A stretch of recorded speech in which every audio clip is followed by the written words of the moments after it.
En exhortant toutes les forces démocratiques du pays ainsi que l'ensemble des citoyens marocains à se joindre massivement à une manifestation d'envergure, l'Association marocaine de protection des deniers publics vise à mettre en avant l'urgence de lutter contre la corruption qui gangrène de nombreux secteurs de l'État dans le royaume. La corruption, qui constitue un obstacle majeur au développement du Maroc, prend diverses formes, de la recherche de rente à l'accaparement de l'argent public, en passant par des ingérences flagrantes dans le travail de l'autorité judiciaire. Ces pratiques minent l'état de droit, affaiblissant la confiance des citoyens dans les institutions et entravent la justice sociale.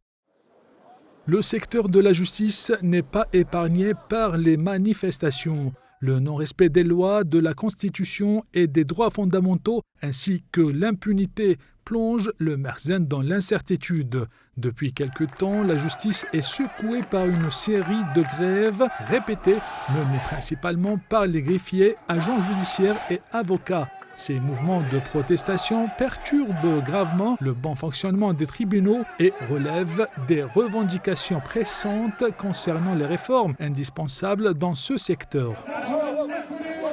Dans ce sillage a eu lieu à Bruxelles la commémoration de la proclamation de la République du Rif qui était reconnue par la communauté internationale au début du siècle dernier. Le Parti national rifin a organisé une journée de mobilisation en Belgique afin de revendiquer la libération des détenus politiques et de réclamer justice face à l'appauvrissement que vit sa région particulièrement fragilisée économiquement et socialement. La mobilisation a également dénoncé la complicité des institutions européennes avec le régime répressif du Merzenne, mais elle a surtout été le lieu pour la signature d'un pacte historique d'alliance et d'assistance mutuelle entre le Parti national rifin et le Front du Polisario qui lutte pour la libération de la dernière colonie de l'Afrique.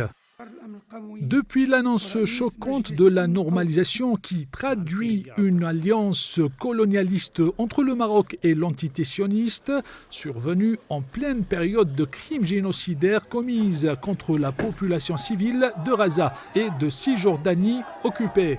Des milliers de Marocains sont descendus à plusieurs reprises dans les rues de Rabat pour exprimer leur solidarité avec le peuple palestinien.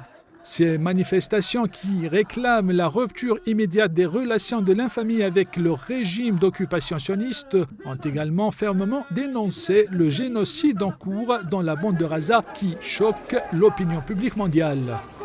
Les difficultés des Marocains ne cessent de s'aggraver et la fuite massive des jeunes vers l'enclave de Ceuta pour gagner l'Espagne, ce phénomène révèle un profond malaise dans le pays, marqué par une gestion désastreuse et une pauvreté endémique. Face à un avenir incertain, ces jeunes désespérés tentent de fuir une situation socio-économique étouffante, exacerbée par le manque d'opportunités et l'absence de perspectives d'amélioration à court terme.